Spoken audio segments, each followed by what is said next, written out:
আকাশের নিজেকে শেষ করে দিতে চাইলে শুভলক্ষ্মী বাধ্য হয় মোহনাকে জেল থেকে ছাড়াতে রাজি হতে।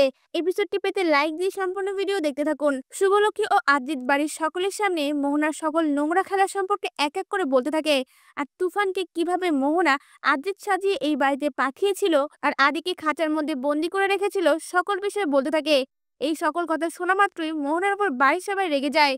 তখনই শুভলক্ষ্মী বলে ওঠে, এই তুফানের জন্যই আমি আমার আদিকে উদ্ধার করে নিয়ে আসতে পেরেছি, আর তুফানের বুদ্ধিতেই মোহনার মুখ থেকে সকল অন্যায় বের করে তাকে পুলিশের হাতে তুলে দিতে পেরেছি।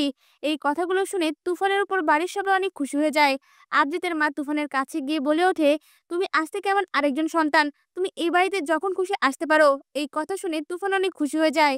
এরপর দেখা যায় পরদিন সকালে মোহনার ভাই আকাশ সেন রায়বাড়িতে এসে হাজির হয়। তখন আদ্রিতের বাবা রেগে গিয়ে বলে ওঠে, আকাশ সেন, তুমি এখানে কোন সাহসে এসেছো? তোমার বোন আমার আদির সঙ্গে যা যা করেছে, তারপর তুমি এই বাড়িতে আসার সাহস পাও কি করে? তখন আকাশ সেন কোনো কথার জবাব না দিয়ে শুভলক্ষ্মীর সামনে গিয়ে দাঁড়ায় আর বলে ওঠে, আমি একজন দাদা, দাদা হয়ে তার বোনকে বাঁচাতে পারছি না। কি করব শুভলক্ষ্মী, আমি কি করব? প্লিজ আমার বোনকে এবারের মতন ক্ষমা করে দাও। আমি আমার বোনকে অনেক দূরে পাঠিয়ে দেবো। সঙ্গে সঙ্গে শুভলক্ষ্মী বলে ওঠে, না, অনেক হয়েছে, অনেক অন্যায় মাফ করা হয়েছে। মোহনা আদির সঙ্গে এবার যা করেছে তার কোনো ক্ষমা নেই, তাকে শাস্তি পেতেই হবে। আর অতীতে আপনার বোন যা করেছে সেই প্রমাণও কিন্তু আমরা পুলিশের হাতে তুলে দিয়েছি। মোহনা নিজের মুখে সবটা স্বীকার করেছে। এই কথাগুলো শুনে আকাশের আরো ভয় পেয়ে যায়। সঙ্গে সঙ্গে টি টেবিলে রাখা ছুরিটা তুলে নিয়ে শুভলক্ষ্মীর হাতে দিয়ে বলে ওঠে, আমাকে শেষ করে ফেলুন, আমি এভাবে বেঁচে থাকতে পারবো না। আমার বোনের কিছু হয়ে গেলে আমি নিজেকে ক্ষমা করতে পারবো না। প্লিজ শুভলক্ষ্মী, আপনি আমাকে মেরে ফেলুন। তখন শুভলক্ষ্মী আকাশ সেনকে বলে ওঠে, ঠিক আছে, আমি মোহনার উপর থেকে কেস তুলে নেব। এই কথা শুনে আকাশ সেন শান্ত হয়।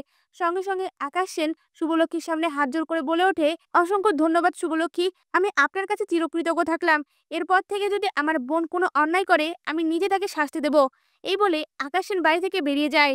আর এদিকে বাড়ির সবাই শুভলক্ষ্মীর উপর অনেক রেগে গিয়ে বলে ওঠে, কেন তুই এই কথা বললি? কেন তুই মোহনার উপর থেকে কেস তুলে নিবি? আদির সঙ্গে যা যা হয়েছে সে অন্যায়ের শাস্তি তাকে পেতেই হবে। তখন শুভলক্ষ্মী সকলকে শান্ত করে বলে ওঠে, না, একসময় ওরাই আমাদেরকে সাহায্য করেছিল, তাই তাদের উপর আমরা এতটা অন্যায় করতে পারি না।